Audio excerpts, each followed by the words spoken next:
Hello, my beautiful viewers. This is Tara with Gaia Tarot 13, and this is your weekly tarot card forecast for June 5th through June 11th, 2016. As always, I will be pulling 3 cards from the tarot deck. One for your work and financial life, one for your love and romantic life, and one for your home and family life. As you can see, I'm kind of like giddy. I'm kind of giddy today. I don't know. The energy's happy. I'm in a happy, giddy mood. So hopefully that's from the cards, or will be transposed into the cards, or whatever to give us a good message this week. All right, let's go. Okay. For our work and financial life, we have Death reversed. Okay. I like the Death card. I'm a fan of the Death card. Either reversed or upright. I know people find it super scary, but it's not that scary. Death is just talking about endings. And with every ending, there's a new beginning, right? So you can look at the silver lining that way. When death is reversed, we are talking about not wanting to let go of something that maybe you need to be letting go of. So this is reading to me as clinging to something that you need to let go of. Now, this is in your work aspect, remember? So perhaps there's a project that a boss has told you that they're going to assign to a different person, or perhaps you lose your job. Now remember that the universe takes things away from you so something new can start, right? So sometimes things that are taken away from us are things that we actually want to let go of, but fear or insecurities or whatever hold us back, right? So I mentioned job loss. A perfect example of this is like, I hate my job, I hate my job, I hate my job. But you go to it anyway and you work anyway because you have to, right? So this is finding out that you lost your job. For example, not everyone's going to lose their job. But for example, perhaps finding out that, your firm is downsizing or whatever happens and you end up losing your job. Well, that's kind of a blessing in disguise, right? Because you didn't like it there, but you were maybe too fearful to just kind of quit without having something else there. Totally understandable. This is the universe saying, don't cling to that. Whatever it is that is, trying to exit your life, let it exit because it's for the betterment of your future. If you didn't lose your job, for example, if you didn't lose your job, then who knows how long you're going to be stuck there doing something you don't want to do because you're afraid of doing something else.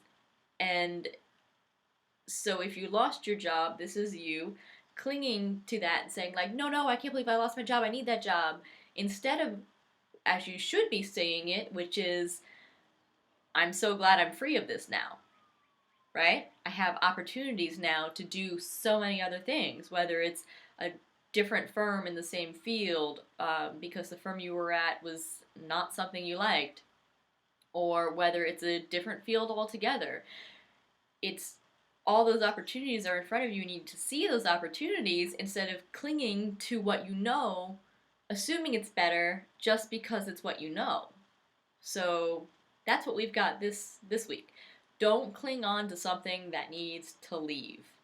I know that was all about like job loss, but if it's something like, a project, something much smaller, if it's like a project being taken away from you at work, or the office gets rearranged and so who you used to sit next to, you don't sit next to anymore.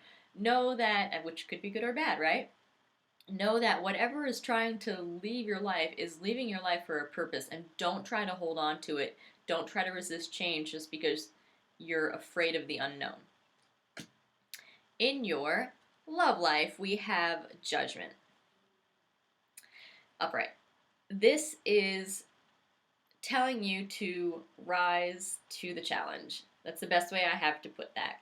And the example that is coming to me is if you have a partner or a family member or some sort of a loved one in your life that tells you that you need to make a change,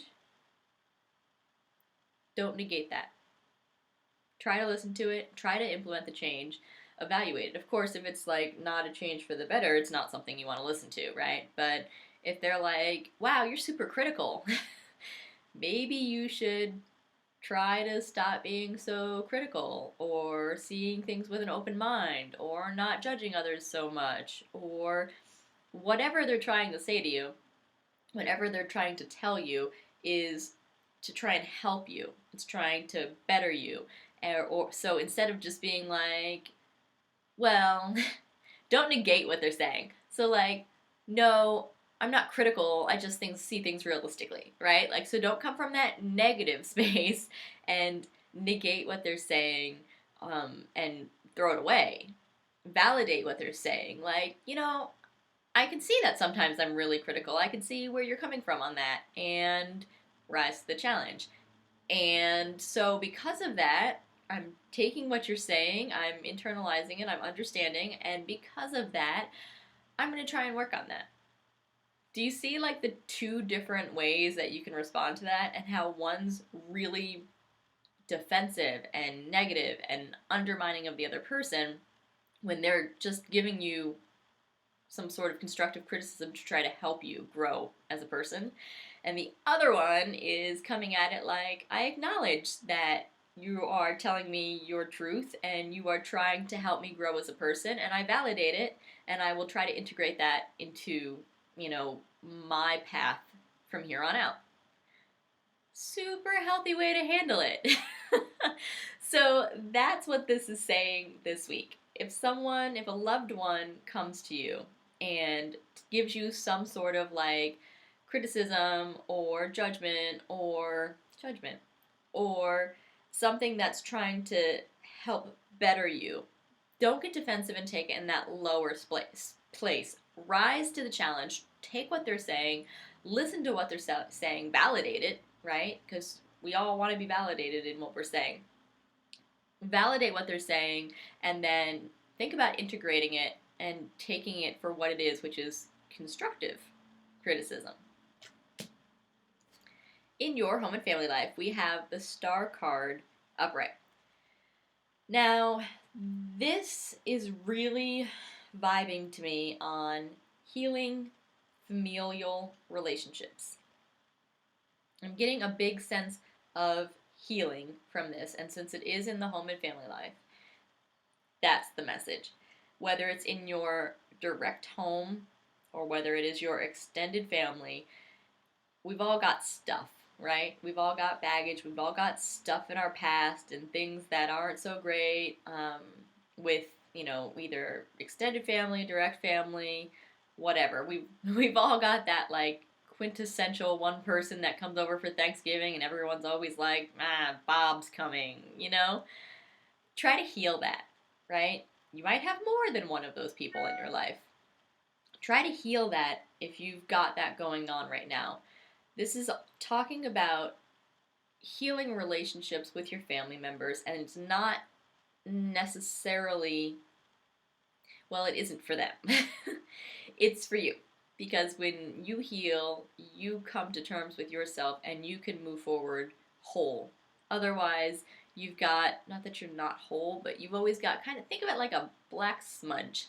Like, you've got something that's kind of like sullying you up. And instead of proceeding into life healthy and happy and forgiving and, those kinds of things that we all aspire to, instead you're carrying this thing around. You're just walking around with this like black smudge on you that you don't need to be carrying. So work on healing relationships with family members this week. Another message I'm really getting from this, again, not going to apply for all of you, and so if this is not what you're looking for, take precautions. Fertility. I'm getting a lot of fertility.